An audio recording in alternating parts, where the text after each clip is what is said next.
ایک صاحب نے سوال کیا کہ جی میں نماز بھی پابندی سے پڑھتا ہوں، گناہوں سے بچنے کی پوری کوشش کرتا ہوں، لیکن میرے دنیاوی مسائل جو ہے نا وہ حل نہیں ہوتے، صحت بھی خراب رہتی ہے، رزق بھی پورا نہیں ہوتا، معاملات ٹھیک نہیں ہوتے، ان دنوں معاشی مسائل میں بہت مبتلا ہوں۔ تو اس کے جواب یہ ہے کہ پہلے تو آپ یہ سمجھ لیجئے کہ دنیا میں آنے والی پریشانیاں، مصائب اور آرام اس بنیاد پر نہیں آتے کہ کون نیک ہے اور کون برا ہے۔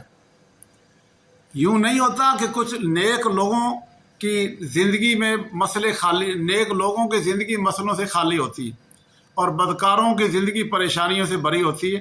اگر ایسا ہوتا تو کوئی برائی نہ کرتا، کیونکہ فوراً وہ کسی مصیبت میں گرفتار ہو جاتا، بلکہ ہر شخص نیکی ہی کرتا، کیونکہ نیکی کی وجہ سے اس کی ساری پریشانیاں ختم ہو جاتی۔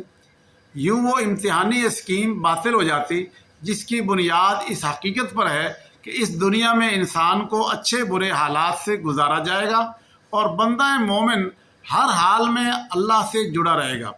وہ مصیبت آئے، پریشانی آئے، دکھ آئے، ان ساری چیزوں میں وہ صبر کرے گا، آسانی اور نعمت ملنے پر شکر کرے گا، اندیشوں پر توکل سے کام لے گا، خواہش کے مقابلے میں تقوی کو اختیار کرے گا، معمولات اور مصروفیات ذکر کرے گا، گناہوں پر توبہ کرے گا، ہر حال میں ایمان اور عبادات اور اطاعت کا دامن تھامے رکھے گا۔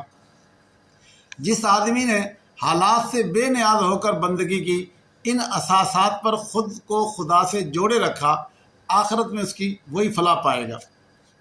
اب دوسری بات کہ پریشانی میں خدا کی طرف سے مدد کیوں نہیں آتی؟ خدا کی مدد ہمیشہ اصول اور ضابطے کے تحت آتی ہے۔ اس کے لیے پہلے تو انسان کو اپنی طرف سے ہر اس چیز کا اہتمام کرنا چاہیے جو عالم اسباب میں ضروری ہے۔ مثلا بہت سے لوگ صحت کے اصولوں کا خیال نہیں رکھتے، متوازن غذا نہیں کھاتے، نیند پوری نہیں کرتے، ورزش نہیں کرتے، ان جیسی چیزوں میں لگے رہتے اور کھاتے پیتے زیادہ رہتے، پھر صحت خراب ہو جاتی۔ ان چیزوں کے بغیر صحت کیسے ٹھیک رہ سکتی ہے؟ رزق کے لیے تعلیم، محنت، سعی، کوشش سے کام لینا چاہیے۔ شکایت کرتے ہیں کہ رزق تنگ ہے لیکن کام نہیں کرتے۔ اس لیے ضروری ہے کہ ان تمام چیزوں کا اہتمام کیا جائے، صبر کے ساتھ برس ہا برس تک محنت کی جائے، پھر صحت اور رزق کے مسائل حل ہوں گے۔ اور صبر کے ساتھ برس ہا برس تک محنت کی جائے تو یہ ساری چیزیں اللہ تعالیٰ اس کو عطا کر دیتے ہیں۔